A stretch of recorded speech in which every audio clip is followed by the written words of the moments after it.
Continue crendo no seu milagre, porque vai chegar. Amém? Espírito Santo, Senhor, eu preciso da tua direção, Pai. Fala conosco, esteja conosco, Senhor. Guia-me, Pai. Seja o Senhor e não eu, Pai. Para que assim o teu nome seja glorificado em nome do Senhor Jesus, e a igreja diga... Vou trazer uma pequena palavra sobre a tentação vencida pela obediência à palavra de Deus.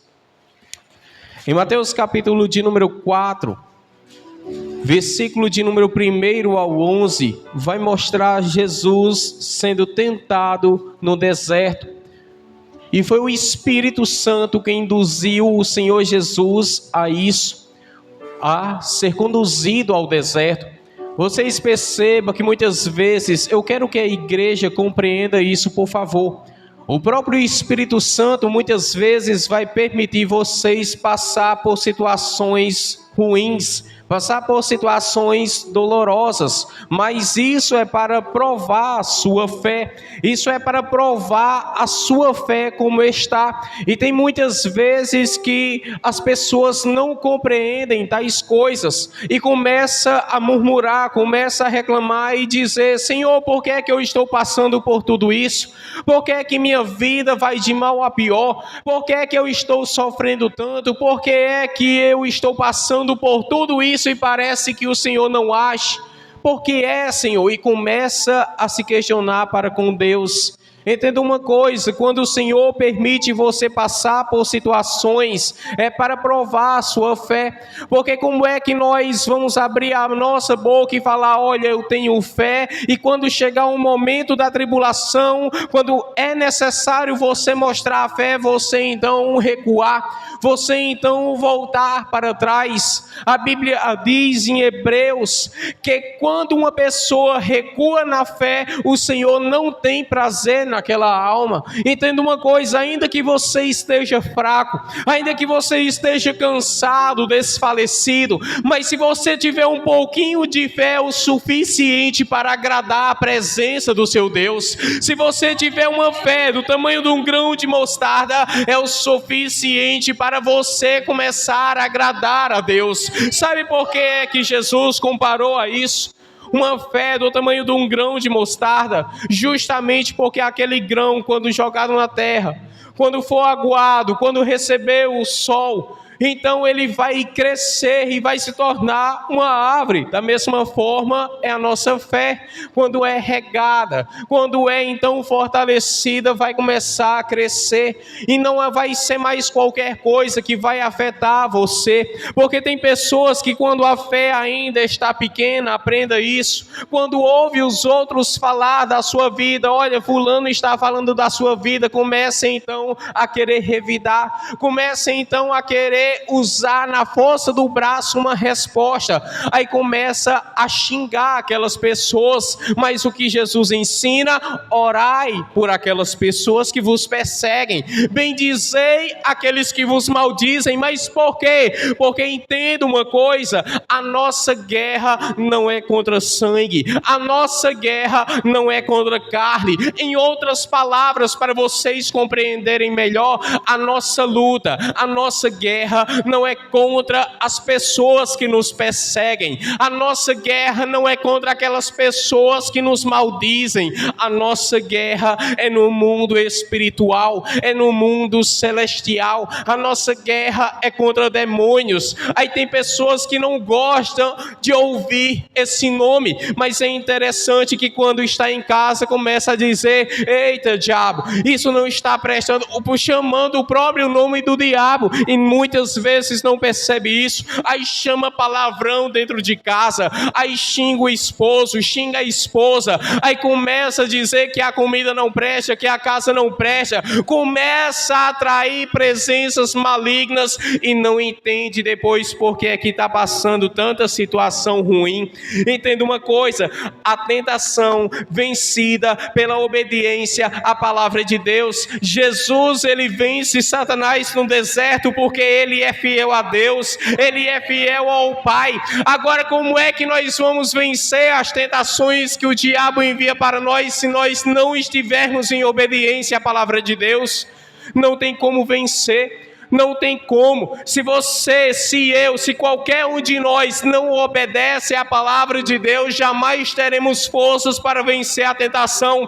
Aí sabe qual é o perigo disso? Chega o Natal, com pouco tempo está dentro das festas. Chega o Carnaval, com pouco tempo está dentro das festas. Chega as festas juninas, com pouco tempo está dentro das festas. Aí está bebendo, aí não vem mais para a igreja, aí está desviado da presença do Senhor. Esse é o perigo de não conseguir vencer a tentação enviada pelo diabo. Agora a pergunta é: por que é que muitos não conseguem vencer essa tentação? É porque não obedece? É porque não está firme na palavra?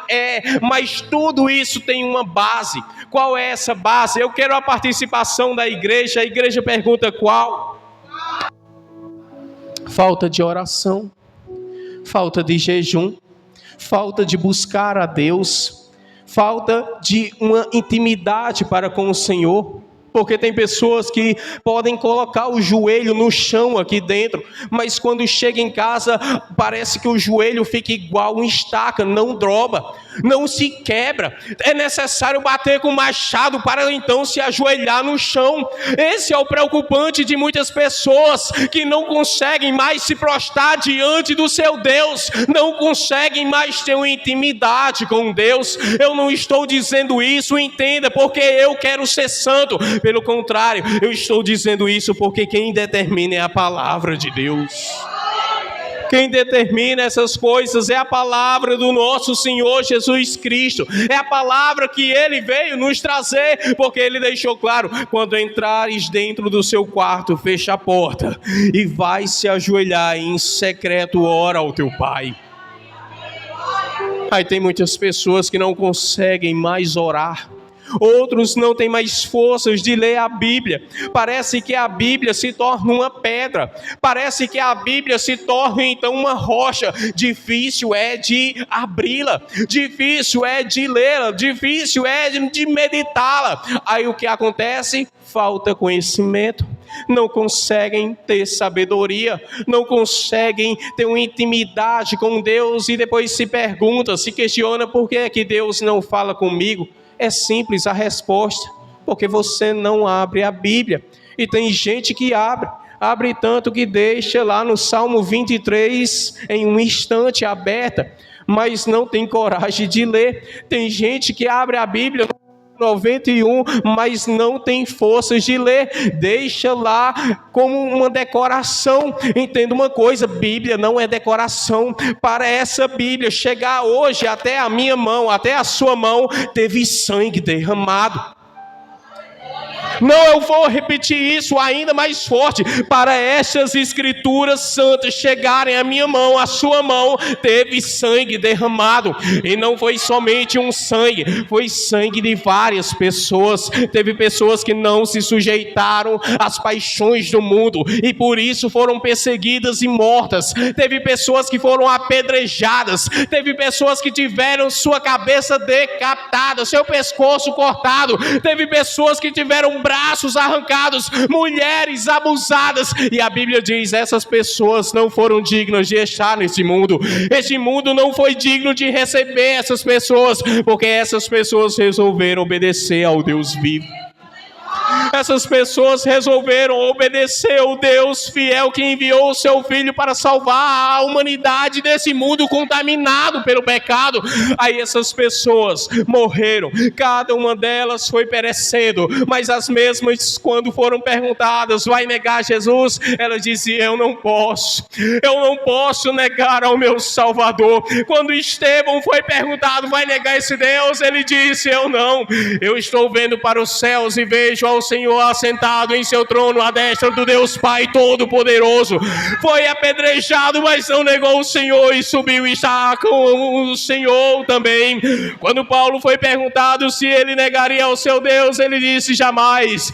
Eu vou combater um bom combate, eu termino a minha carreira, mas eu guardo também a minha fé.